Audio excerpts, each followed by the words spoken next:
I had broken the Lin Kuei free of Liu Kang's enslavement.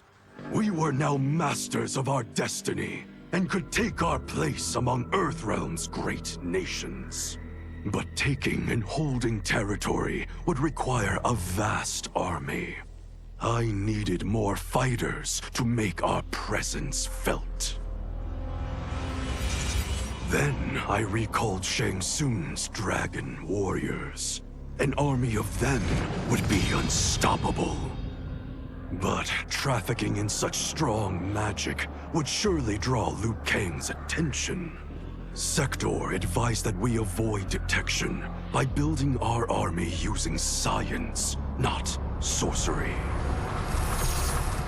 We've invested much into this endeavor, and we are beginning to see results. Once again proving the depths of Sector's genius. When we are done, all of Earthrealm will honor our desires and heed our demands. If not, they will face the Lin Kuei's wrath. No sooner had Titan Shang Tsung been defeated than Bi-Han and his loyalists hunted us down. Outnumbered, we fled to Japan. There, we sought refuge from an old family friend.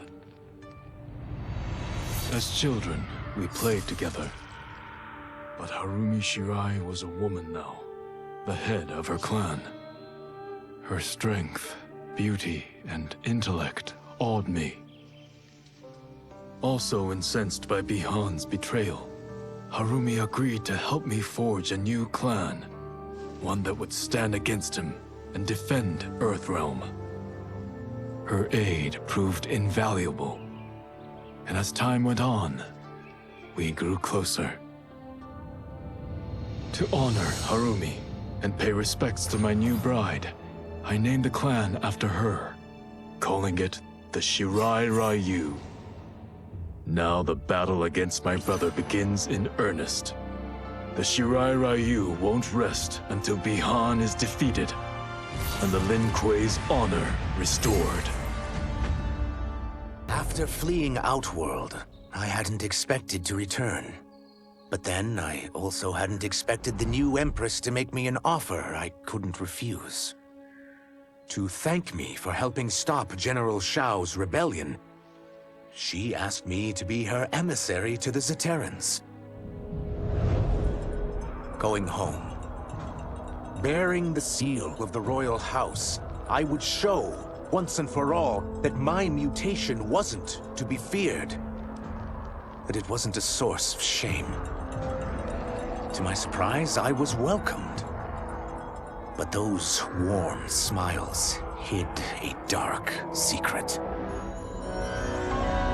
I stumbled upon a trove of official records, which showed that my shape-shifting ability isn't unique. Many Zaterrans are born with it, but are killed by their government to keep it from spreading. Who started this barbaric policy? Who is now enforcing it is unknown. But I will find out, and I will put an end to this madness. After escaping Lei Chin prison, I was hounded by the Imperial Police. I needed a place to hide and to recuperate while I plotted the best way forward. I knew the remote canton of my youth would be perfect. To escape capture, I traveled by sea. Little did I know that a gargantuan storm was brewing. My tiny craft was smashed apart. I closed my eyes, waiting to drown, hoping that the Netherrealm wouldn't claim my soul. But when I reopened them, I found myself not in hell, but on a deserted island. From its ruins, I could tell that great sorcerers had once lived there. In the caves beneath the ruins, I found what I can only describe as a well of souls. Once I learn how to wield its power, I will become invincible. Though worried about how the public might react, I met with Baraka to discuss his Tarkatans. Speaking from his heart, he moved me. I agreed to visit his colony and see how his people lived. The conditions were atrocious. This was one of my mother's few mistakes. Like all Outworlders, she treated Tarkatans with scorn. What they deserved from us was compassion. And the only way to get it for them was to reveal my affliction. To show all my subjects that even an empress could get Tarkat. The scandal my revelation caused was intense. But with the help of Kitana and Tanya, I emerged from it a stronger empress than ever. My honesty, empathy, and resolve won over my remaining doubters. There is no longer any question that I am fit to lead the Empire. While the regime had changed, little else had. My people still suffered in silence, ignored by the rest of Outworld.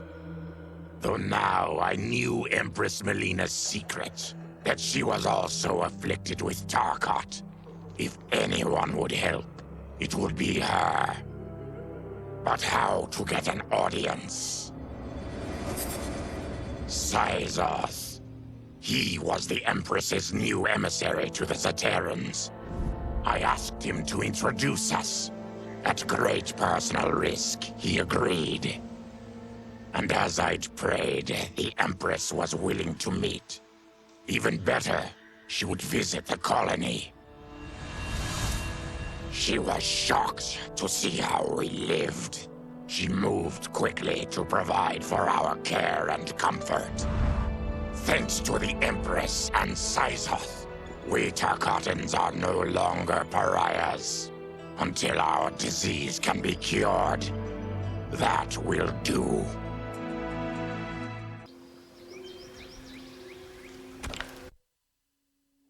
With General Shao freed from prison, we began raising a new army against the royal family. Though many were eager recruits, few were good at soldiering. It was so bad, the general was forced to change tactics. He decided that we needed a doomsday weapon. That weapon isn't a thing, though. It is a monster. Onaga, the Dragon King. The general told me the old legends were true. That his ancient ancestor defeated Onaga, trapping him deep inside Mount Sagan.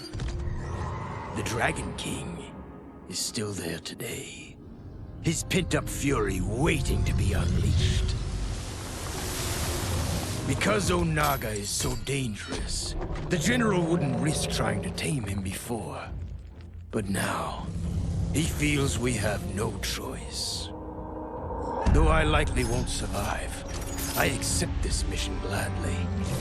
I can think of no greater honor than to give my life in the general. Desperate to avoid defeat, Titan Shang Tsung had stolen me from my timeline to set me against Liu Kang. He assumed a Viltrumite would shift combat in his favor.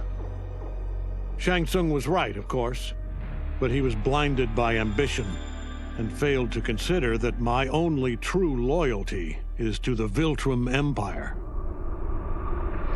In my home timeline, my mission to pacify Earth for Viltrum had been left incomplete. I thought I could redeem myself by delivering this new timeline. New realms, new species, all ours for the taking. For a few years, annexing realms satisfied the Empire's hunger for conquest. But my people have excellent memory. I knew sooner or later we would return to our own timeline, to Earth, to finish my original mission.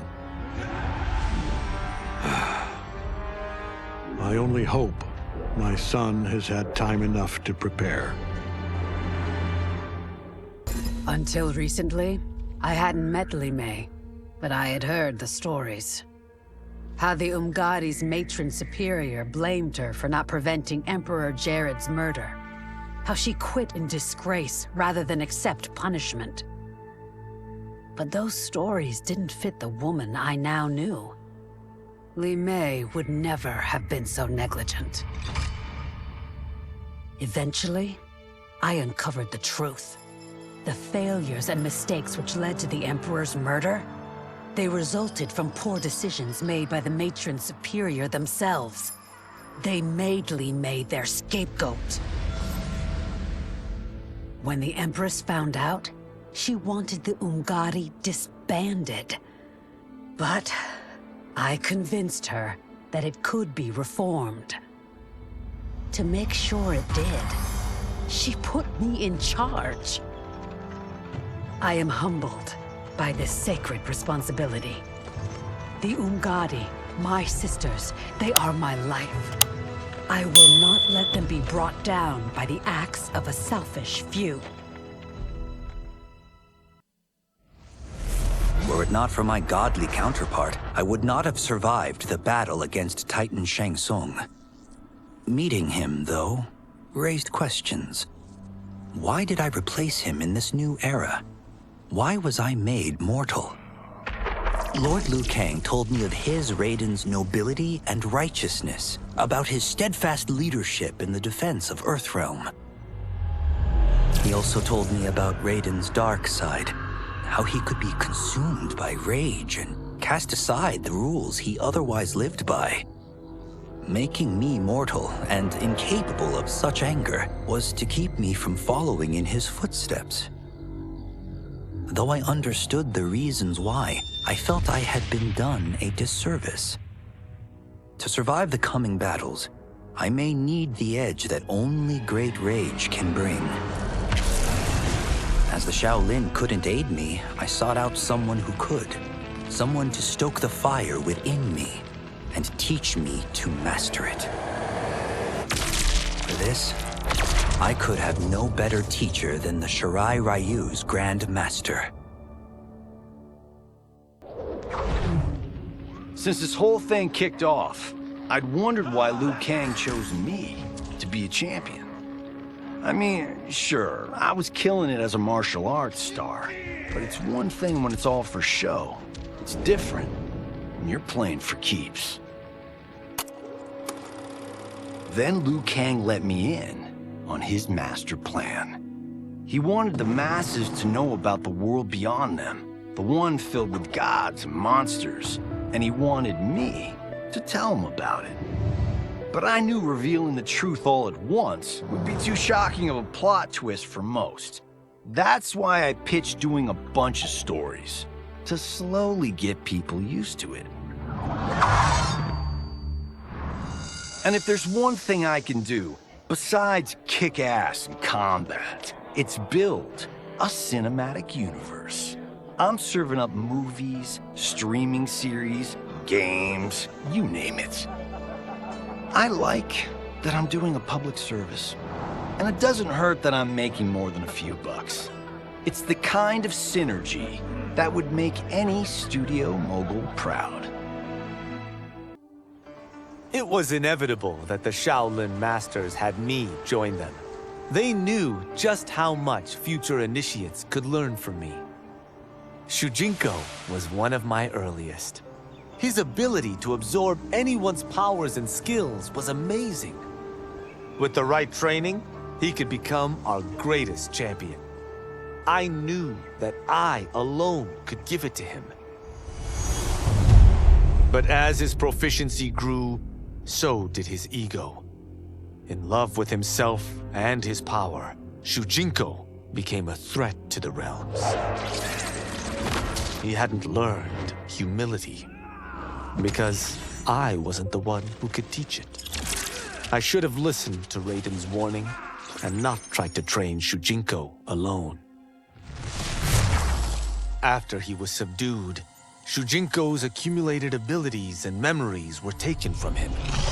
He is once again a new initiate, ready to begin his training. This time, Raiden and I train Shujinko together. He will become the champion he is destined to be. And I will fulfill my duties humbly and cooperatively. My loyal partner had warned me. Reclaiming my power as Keeper of Time might have unforeseen consequences. In this, as in most things, he proved prescient.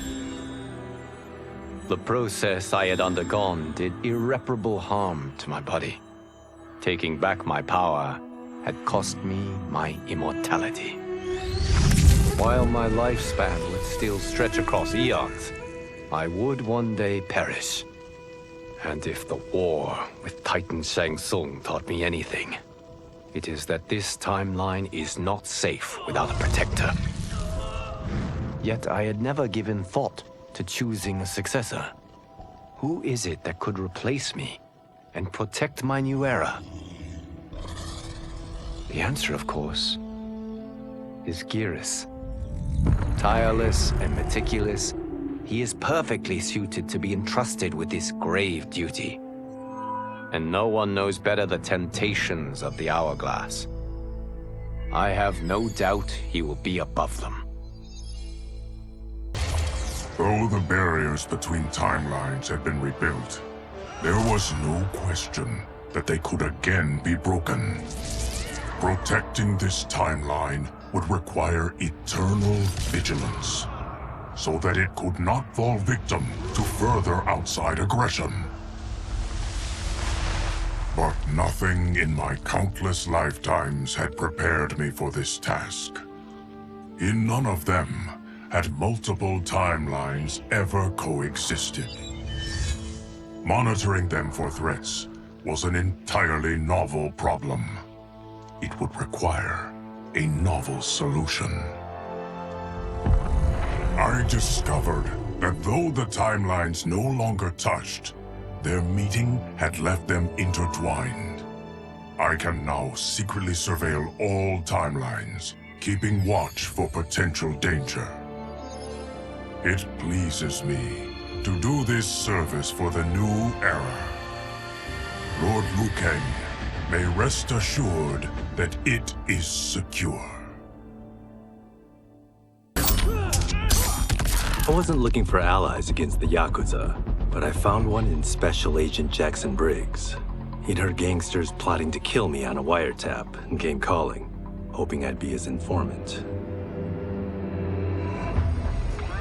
We planned to part ways when we got the job done, but then Shang Tsung showed up to steal Sento. Needless to say, Jackson had questions.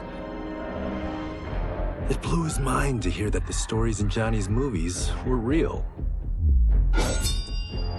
Once the shock wore off, Jackson quickly sized up the threats Earthrealm faced. To deal with them, he got his bosses at the FBI to form the Outworld Investigation Agency. When he asked me to sign on, I hesitated. After all, me? A government agent? But it's an important job. And more importantly to me, an honest living. Quan Chi's plot collapsed. Along with it, my plan to secure new beings to feed my starving people.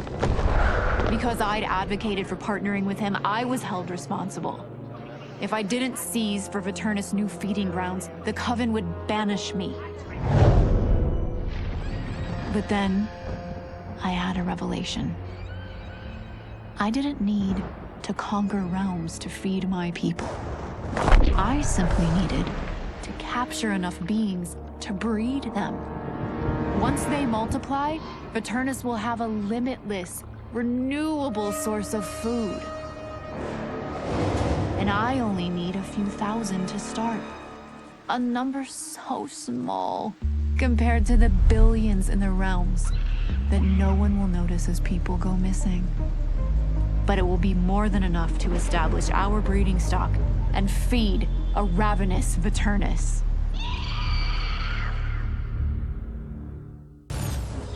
The battle had been lost, but the war isn't over. I won't stop fighting until I take Outworld's throne. That they thought Lei Chin Prison would hold me is laughable. Once free, I began planning my next campaign. I would need an unstoppable army to overthrow Mileena. Unfortunately, most of my former soldiers lacked the courage to rally to my standard. Rebuilding my army would require finding new recruits. And that task is proving easier than expected. Outworld's golden age has left more than a few behind. Without hope, without power, they eagerly heed my call to tear down Mileena's government. I couldn't believe that Liu Kang welcomed me in Earthrealm, or that he thought me worthy to study with his Shaolin masters. After a lifetime of wishing for one, I finally had a home. But my joy was tempered as I thought about Serena. My shadow sister was still under Quan Chi's yoke, and she deserved a life free of him as much, if not more, than I. Quan Chi and my other sisters proved tenacious, but they were no match for my blade. I snatched Serena from them. Then Liu Kang helped me break Quan Chi's spell. Her mind free of his influence for the first time in years, Serena chose to join me in Earthrealm. My sister and I once again fight side by side. Only now we do so for Earthrealm. Together, we have formed the Order of Light. General Shao's revolt left Outworld's armies in tatters. We were vulnerable to enemies both foreign and domestic. That's why my sister asked me to take command, to stitch her military back together and purge Shao's loyalists within it. She trusted only me with the task. The soldiers, however, had little faith. They thought me a spoiled dilettante, unprepared and unfit to serve. That I could fight mattered little. All that mattered was that I wasn't one of them. I finally earned their loyalty by orchestrating an epic victory over Shao and his rebels. Though the general himself escaped, his forces were smashed. For as long as I am able, I will lead the Empress's armies in defense of Outworld. Through strength, we will achieve peace.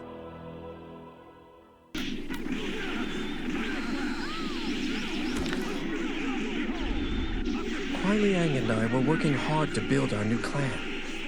But even with the help of his close friend Harumi, it was difficult. The biggest problem was finding the right initiates. Then, one night, while walking outside Harumi's compound, I was attacked. I thought at first it was a Lin Kuei assassin, but his strikes were too uncertain, too angry. My attacker, it turns out, was a boy. Homeless and hungry, his assault was born of desperation. He needed money so that he could eat. It was like looking at myself 15 years ago. I would have ended up just like him if the Lin Kuei hadn't taken me in. So I took the boy to Kuai Liang, who also appreciated his fire. We made him our first initiate. The boy's name? Though Ermac had freed me from my Lei Chin cell, I found myself no less imprisoned. I had no allies, no benefactor, and no obvious path back to power. And power is what I crave. But why should I settle for the scant abilities of someone who is an underling sorcerer? I should be the one who controls history, who bends people and events to my whim. I should control the hourglass and wield it as the keeper of time. While I search the realms for the hourglass, I further master the dark magic needed to destroy Liu Kang. My quest may take a lifetime, but it will be worth it. For when I succeed, I will achieve omnipotence. Quan Chi's defeat had cost me everything. For months I had furthered his plot, and now I had to start over. Saido's people were still in chains. That's when Rain approached me. On the run from Empress Mileena, he was desperate for help. And though I'd had my fill of sorcerers, this one was different.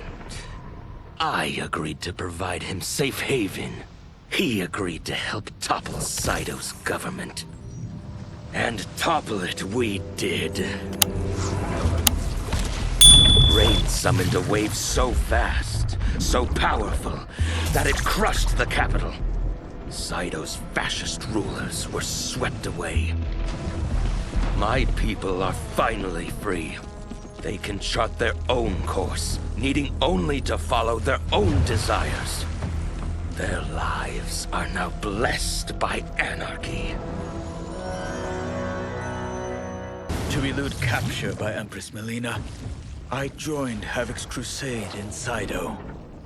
There, I summoned more magic than I thought possible, and drowned out the old regime. Havok's longed-for anarchy had been achieved. He was more than satisfied. But I was left empty and broken.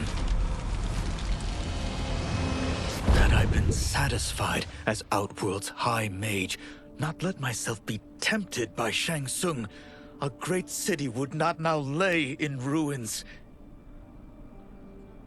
I've caused devastation, ended thousands of lives, all because of my blind ambition.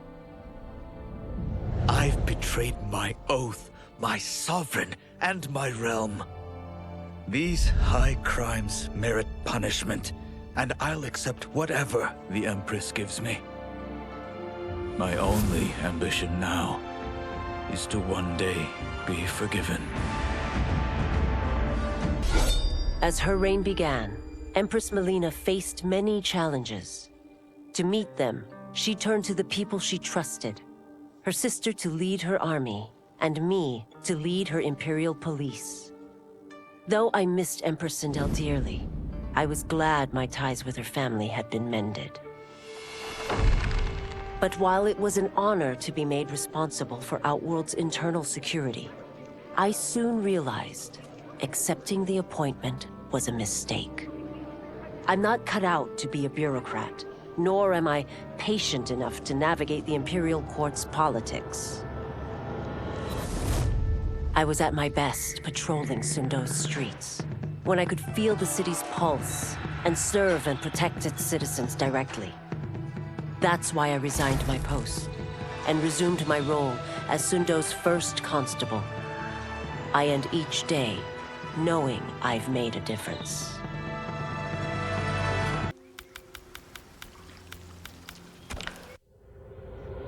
As the darkness enveloped me, I took a long last look at my family. I did not expect to see them again until their souls joined mine in the living forest. But miraculously, my beloved husband delivered me from oblivion. Though he couldn't save my body, Jared had preserved my soul. Like him and countless others, I am now a part of Ermac. Yet ours is not a peaceful repose. The collected souls within Ermac have their own needs and agendas. Before we can speak as one, we must first reach consensus. I had thought, as the former rulers of Outworld, I and Jared would hold sway. But here we are, two souls among many thousands, fighting for the right to be heard. And if there is one thing we do well together, it is fight. We will win the right to govern Ermac as we once had governed Outworld. And we will rule